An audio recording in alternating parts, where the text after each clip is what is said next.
Серияның сұмдығы. Бірінші бөлім. Осыдан біраз бұрын оқырмандарымнан келген хаттарды ақтарып отырып, мына кейіпкердің жазғанын сақтап қойғам. Өйткені басынан өткенді жазғанда, анам мені 12 жасымда сатты дегенді көзім шалып селт еттім. Құдай-ау, 12 жас дегеніңіз бір мүшелге де толмаған бала ғой. Әшейінде әрбір қадамыңды аңдып отыратын полиция қайда, заң қайда деп шошығаным рас еді. Содан жалма-жан парақшасын ашып, жазғаның рас па қарындасым деп сұрадым. Себебі 12 жасар қызын өз анасының күйеуге беруі миыңа қонбайды. Берсе мұқтаждықтан берер, немесе ана байғұстың есі дұрыс емес. Алайда қарындасым жауап бермей жүріп алды. Арадан біраз күн өтті, осы қыздың парақшасын ашып қайта-қайта қарап жүрдім. Күндердің бір күнінде сол қыздан: "Аға, ол айтқаным рас, айтып берсем жазасыз ба?" деген жауап келгенде жүрегім зырқ етті. Қаншама түрлі тағдырлар бар десеңізші. Ананы мынаны жазып жүрген соң маған келетін хаттардың шегі жоқ. Әсіресе аноним чатыма келетін хаттарда сұмдық деңіз. Алайда ол хаттардың сарыны бөлек, былайша айтқанда, современный оқиғалар. Жасырып қайтейін, олардың бірінің байы проблема, бірінің қатыны проблема. Олар бір шаңырақтың астында тұратын отбасы емес, олар абузалар. Олардікі жүрді, жатты, сатты дегендей өсек төсек әңгімелер. Шынымды айтсам, ондай әңгімелердің де бірнешеуін жаздым, мұнан кейін жазғым келмейді. Себебі тез тарайтын өтімді әңгіме болғанымен, уақиға сарыны сол баяғы төсектің айналасы. Мысалға, гей келін, табикеш дегендер, ондай әңгімелер жазамын десем жетіп жатыр. Бірақ мұндай әңгімелер бір уақытта жарқ еткенімен сенің жазушылық қабілетіңе қайшы. Құрсын осы жігіт төсектен басқаны жазбай ма деп айтатындар да көп шығар. Бірақ мына заманда сондай әңгімелердің оқырмандары көп болатынын есте сақтаған жөн. Қазір тарихи романның ешкімге керек емес. Менің бірден бір арманым Тарбағатайға бару. Азалы көш романын жазып бітіріп, кітап шығару. Осы күні екінің бірі шығарып жатқан кітапты шығаруға менің шамам келмей жүргеніне бірнеше жыл болды. Ендеше азалы көшімді ысырып қойып, мына қыздың уақиғасына келейін. Қарындас, 12 жас деп шатасып тұрған жоқсыз ба? Жоқ аға, шатаспадым. Сіз маған сенбей тұрсыз ба? Дейді. Білсем, біздің елде некеге тұру 18 жастан басталады. Сіздікі қызық екен, деп ойланып қалдым. Аға, мені елде емес, Сирияға апарып сатты. Не дейсің? Иә аға, Сирияға апарып сатты. Баяндап берейін, жазасыз ба? Деп сұраған қыз терең тынысын тартты. Болды қарындасым, жаз десең жазамын. Бірақ сен аудио жіберіп өзіңді дәлелде, деген шартымды қойдым. Қыз бейне қоңырау соқты. Құдай-ай, жап-жас өрімдей қыз, қарапайым қазақтың көрікті қызы. Сен қыздың жасың қаншада? 20-дамын аға, жақында 21-ге толам. Сен қазір Сириядасың ба?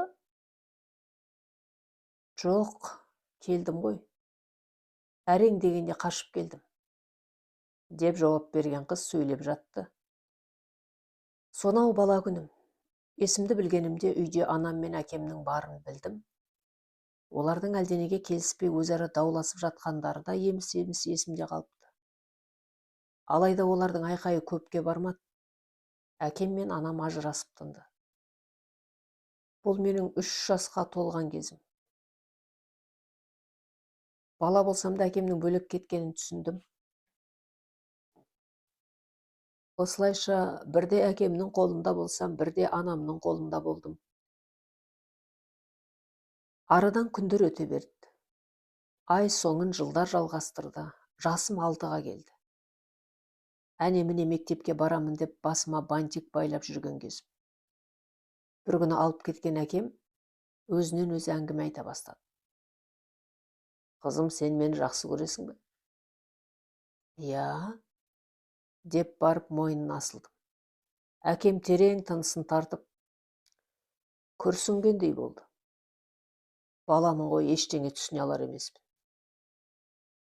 Қызым, менен басқа әкең болғанын қалайсың ба? Деп сұрады. Не дейсіз? Қандай әкені айтасыз? Деп таң қалдым. Не дейсіз, әке? Жай, сұрамай-ақ қой. Сұрамай-ақ қой, қызым. Деп тұрып кетті. Сол күні біраз сөйледі, не айтқандары есімде қалмапты. Қалғаны басқа әкеге қыз боласың ба деп сұраған еді. Одан кейін көп өтпеді. Анам үйге бөтен еркек ертіп келді. Бұл кім деп үрпие қарап тұрмын. Қызым, сенің әкең енді мына кісі, дейді анам. Менің әкем бар емес пе деп жылап жіберді. Дегенмен маңдайға жазғаны осы екен, анам екінші рет тұрмысқа шығып әкелі болдым. Осыдан кейін өзімнің әкеммен арамыз үзілді. Өйткені анама өкпелеп төбесін көрсетпей кетті. Мен екінші әкеммен қала бердім. Қайда барайын? Ол кісі маған жат болғанымен анамның жақыны. Анам екеуі шүйіркелесіп отыратын кәдімгідей махаббат еді. Бір күні біздің үйде тағы да түсініксіз жағдай болды. Кешкі ас басына келген нағашы әжем айқай салып болып жүр. Қой дегенде қой, қызым, мына жолдан қайт, неге түсінбейсің, дейді анама қарап. Анамның қайтқысы жоқ, қарсы шауып болып жүр. Қой, енді есіңді жиып осы жерден тоқта, деген әжем ырсылдап барып отыра кетті. Мыналар не үшін ұрсып жатыр? Анасы мен қызы әлдененің үстінде қызыл кеңірдек тартысып жүр. Әже, әже, деп аяғын құшақтап етегіне жармасты. Мені көтеріп алған әжем өкіріп жылап берді. Әже, сізге не болып, біреу ұрысты ма, деймін көзім бақырайып. Әжемнен жауап жоқ. Иегі кемсеңдеп ебіл-дебіл жылап отырды. Қызым, саған соңғы рет айтам, тоқта дегенде тоқта. Мен мұны Алланың жолында қабылдадым, араласпаш, мам, дейді менің анам.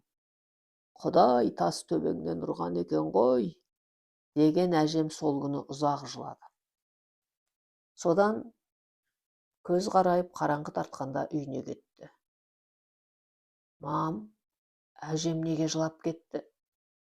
Деп сұрадым. Жүрегінде Алласы жоқ адамдар жылай береді, бірақ олардың көз жасын Алла көрмейді, қызым, дейді. Алла дейсіз бе? Ол кім? Деппін таңдана қарап. Ол біздің билеушіміз, әлемнің әміршісі, деген анам ұзағынан кетті. Қысқасы, Алланың жолында жаның құрбан, Алла үшін өлсең, төтелей жұмаққа барасың. Жасың жетпей өлсең, шейіт боласың. Анашым, жұмақ деген не? Қызым, кәм, жұмақтың не екенін сөзбен айтып жеткізу мүмкін емес, дейді. Шейіт деген не? Айтыңызшы, анашым, деп сұрадым. Алланың жолында жан берсең, шейіт боласың. Сонда оңай ғана жұмаққа барасың, түсіндің бе, қызым? Түсіндім, анашым, түсіндім, деп басым дейдім. Анамның сөзінің тоқ етері былай: жақында Алла үшін сапарға шығамыз. Сонау Сирия деген жерде жандары қиналып жатқан мұсылман бауырлар бар, соларға көмектесеміз, дейді. Қызық екен. Сирия дейма, ол қай жақта?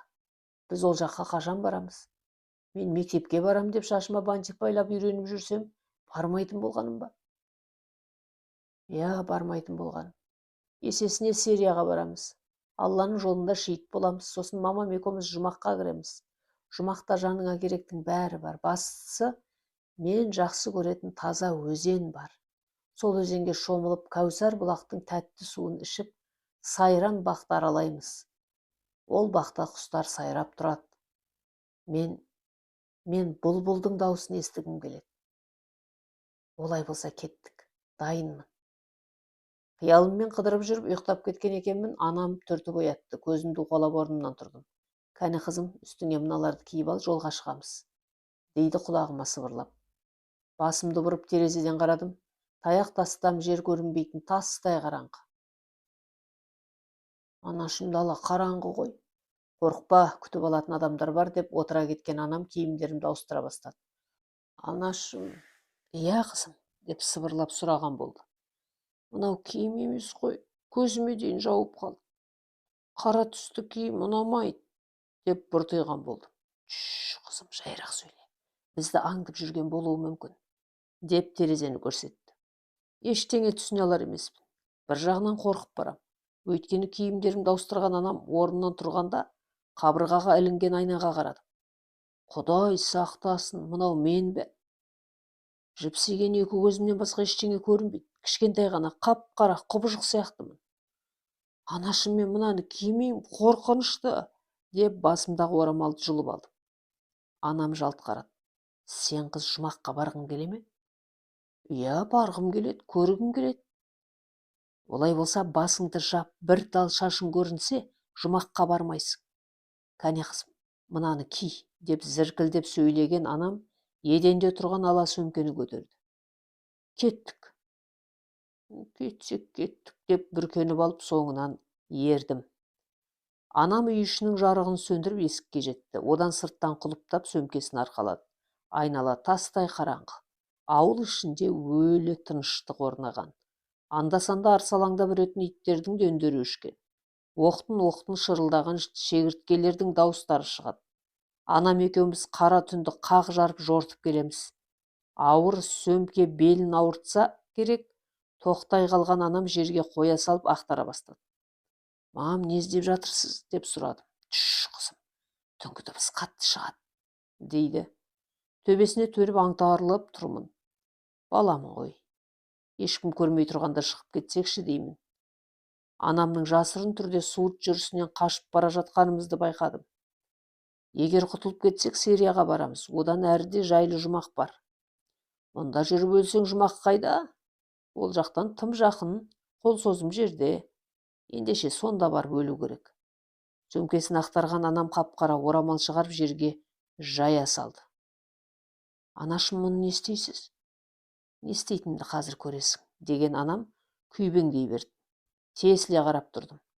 Жайылған орамалдың үстіне ауыр сөмкені қойған анам, көрдің бе қызым, енді өзіміз сияқты сөмкеміз де көрінбейді, деп түйіп жіберді. Иығына салды, қатарласып жүріп кеттік. Анам өте жылдам болатын, 30-ға толмаған жас келіншек. Оның үстіне зерек, ақылды еді. Қытайдың ала сөмкесі қараңғыда көрінбесін деп қара орамалмен орап алды. Әйтпесе иығындағы ағараңдаған сөмке белгі бергендей көрінеді. Осылайша айдалада қоңыр кебін ішінде құр отау дегендей жүріп отырдық. Бір қызығы, жолмен жүрмей қуыс көшелерді қуып отырдық. Аяғым талып әрең келем. Алайда Алланың жолында жанымыз құрбан деп қайта-қайта сыбырлаған анам қолымнан сүйреп кетіп барады. Тоқтар емес. Анашым, тоқтап демалайықшы, деп ыңырси бастады. Тоқтауға болмайды. Көлікке жеткенде демаласын, деген анам тоқтамай жүре берді. Не деген жаны сірі келіншек десеңші. Иығындағы зілді сөмкені елемей кетіп барады. Мен тобығыма түсетін ұзын көйлектен жүре алмай келем. Одан әрі көп жүрмедік. Шұбатылған етегімді басып, домалап түскенде шыр еттім. Сөмкесін тастай салған анам жетіп келіп көтеріп алды. Мам, үйге қайтайықшы, деп қорсылдап тұрмын. Қайтуға болмайды, деп ескерткен анам иығына сөмкесін салды. Бұл Аллаға деген сенімнен туған күш. Күш болғанда қарапайым емес, қара күш. 30-дағы келіншектің бір иығында ауыр сөмке, құшағында 6 жасар қызы бар, желіп барады. Менің тізем қанап жатыр, ашып барады, деп жұлқына бастадым. Шыда қызым, шыда, аз қалды, деп елейтін емес. Мен сізбен бармайым, жіберіңіз, деп бақырып жылап бердім. Осы кезде қуыс көшенің басынан әлде біреулер тұра жүгірді. Анам мені көтеріп тұста тұрған есікке жүгірді. Одан қоя салып сөмкесін әкеліп қорған ішінде отыра қалды.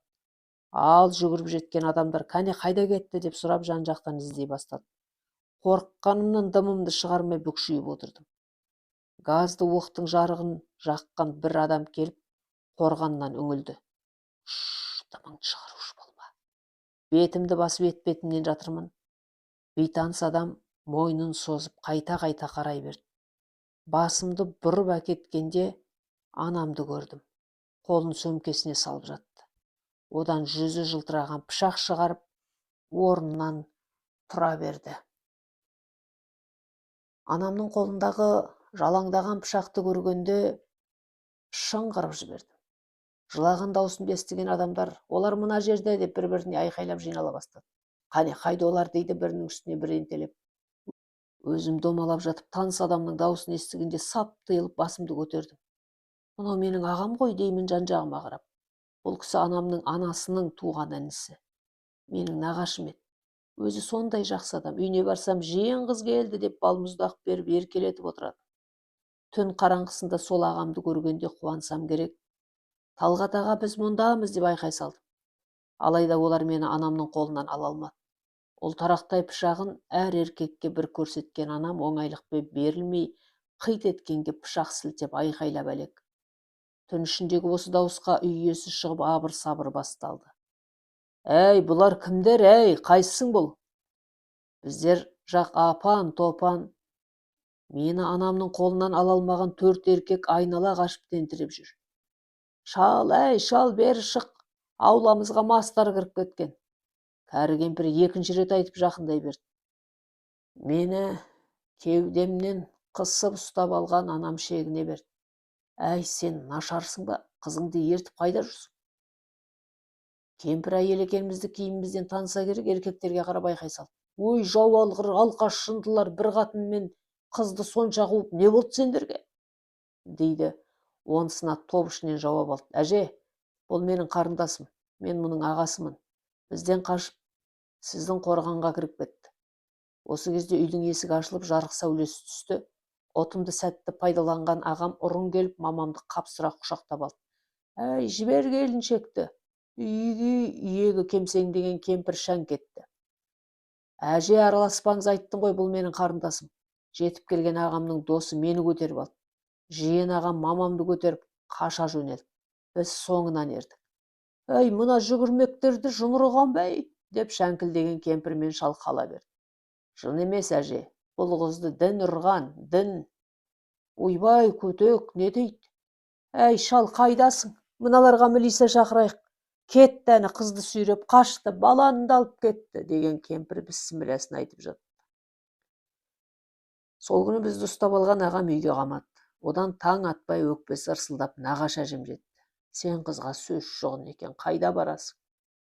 Анамда үн жоқ, басын бұғып бүкшейіп отыр. Саған айтам, қаңғып, қайда барасың? Айт, қане, айт, деп айқайлаған әжем екінші рет сұрады. Анам бәрібір ештеңе айтпады. Жауап болмайтынын түсінгенде еденде тұрған сөмкені далаға шығарған әжем оттық тигізіп өртеп жіберді. Мен сені Сирияға барып өлсін деп тудым ба? Ақмақ қыз-ау, ол елде соғыс болып жатыр, өлігіңді таппай қаламыз, дейді. Мен бәрібір кетем, деген анам күңк етті. Бетің кесілсін сенің, деп ашуланған әжем бүйрек тұсынан бір тепті. Әуре болма, өлтірсең де кетем, деп қайталады анам. Кеткеніңді көрейін, деген әжем біздің үйде жатып алды. Арадан 1 жыл тағы өтті. Анам босанып алды. Әжем сол күннен бастап біздің үйді аңдумен жүрді. Дегенмен қолында телефоны бар анам бәрібір жолын тапты. Бір күні үй ішінде әңгіме болды. Көрші ауылдағы бір кемпір қайтыпты. Ертең жаназасы дейді. Бармасам ұят, көз көрген кісі, деген әжем сонда тартты. Анам осы сәтті ұтымды пайдаланды. Көкеме қоңырау соғып, жөн сұрады. Айта кетейін, әкем бөлек, көкем бөлек. Әкем ол менің өзімнің әкем. Көкем дегенім өгей әкем, яғни анамның екінші отауы. Мұның сұмдығы сол, көкем де діндар еді. Жалпы өзімнің әкемнің де, одан көкемнің де діндар болуы менің тағдырымды тас-талқан етті.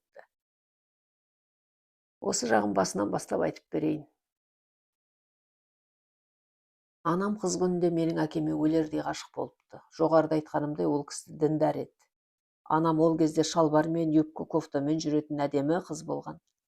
Қысқасы, әкем оған шарт қояды, намаз оқып оранып жүрсең алам дейді. Еркекке басы кеткені сонша анам намазға жығылып, тас бүркеніп оранып алады. Әкем сонда сөзінде тұрып әйелдікке алады. Осылайша бақытты күндер басталады. Алайда Сүйіп қосылған еркегімен 4 жыл ғана тұрады. Әкем басқа елге үйленіп, анам далада қалады. Сөйтіп жүріп, мына көкеме жолығып, екінші рет тұрмысқа шығады. Бұл кісі қысқа балақ, жүнді барақ азамат, батыс жақтан. Анамнан біраз жасқа үлкендігі де бар. Сирия жайлы әңгіме осы адамнан шығады. Қалғанның бәрі анам айтқандай. Сириядағы мұсылмандарға көмектесіп шейіт болсақ, жәннатқа барамыз, жер бетінде жұмақ жоқ. Сол күні әжем кеткеннен әлдебіреуге қоңырау соққан анам сөйлесе бастады. Жасым 7-ге келген кезде естіп отырдым.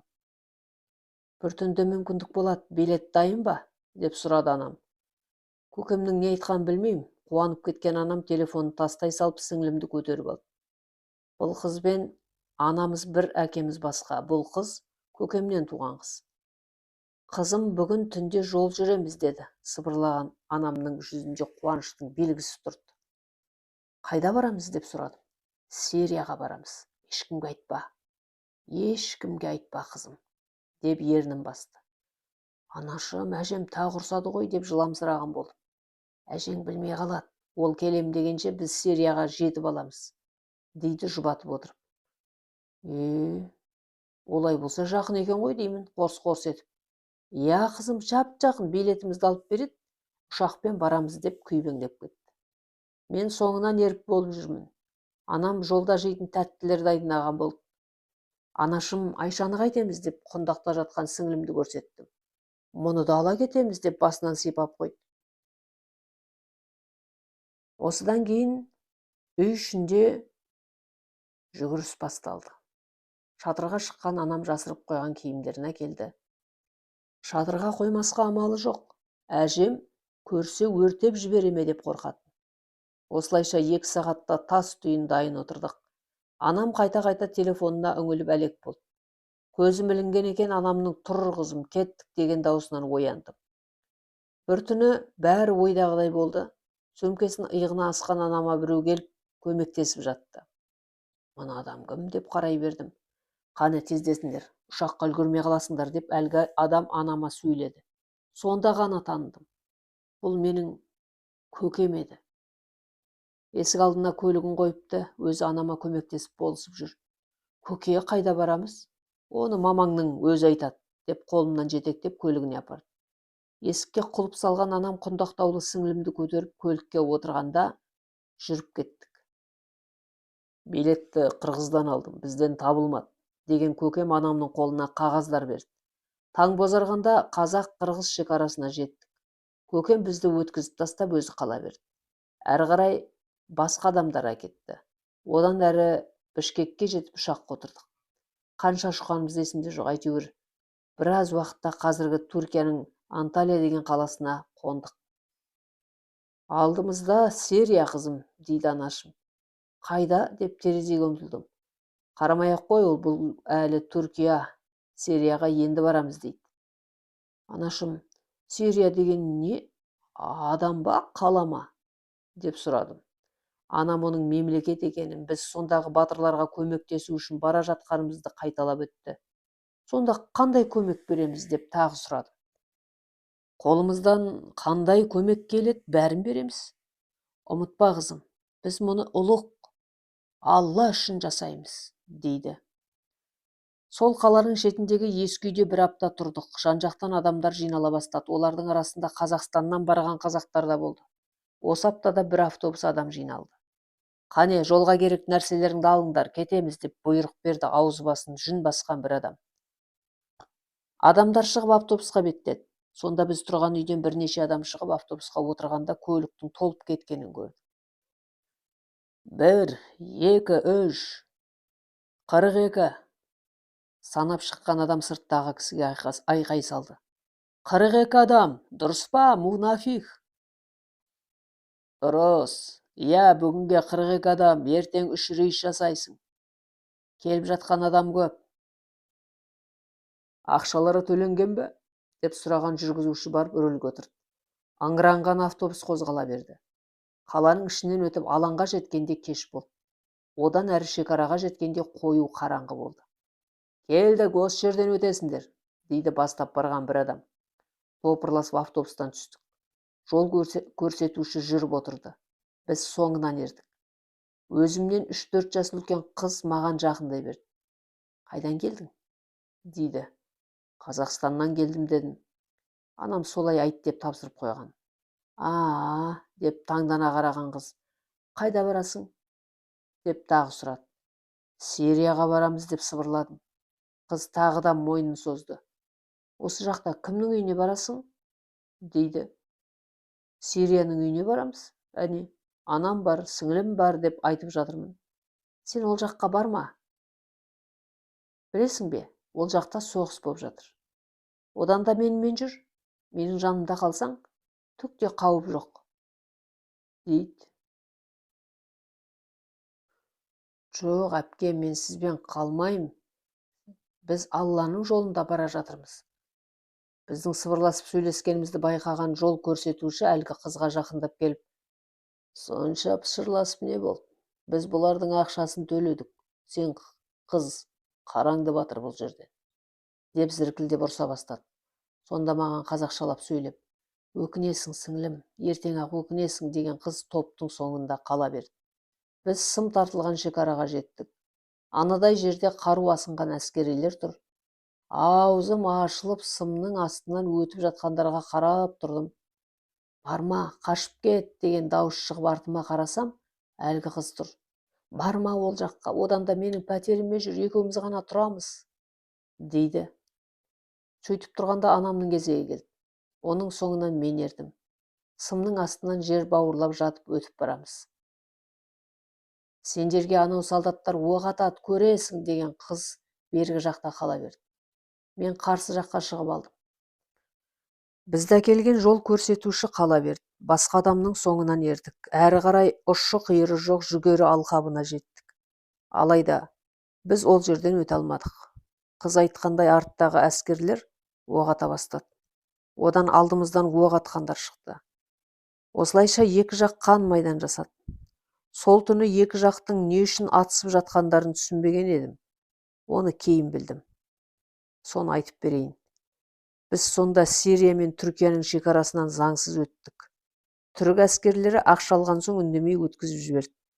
Бірақ Сирия жеріне жеткенде соңынан оқ атады. Мұныңыз біздің елдегідей жұмыс жасап жатырмыз дегенмен бірдей әңгіме. Олар өздері өткізген адамдардың бірнешеуін атып тастап, жоғары жаққа баяндама жасайды. Ал алдымыздан оқ атқандар Сирия содырлары. Біз оларға енді барамыз. Олар оқ атып, көзіңнің отын алып қойып, қатарына қосады. Мұндайда қашып кет алмайсың. Артыңда түрік әскері, алдыңда Сирия содырлары тұр. Сол түнгі егіс алқабында бейкүнә 3 адам оққа ұшып кете барды. Оның бірін өз көзіммен көрдім. Қатар отырған бойұзындау келіншек деп барып шалқалай құлағанда маңдайынан қап-қара қан атып шықты. Оны көргенде бір топ адам тұра қашты.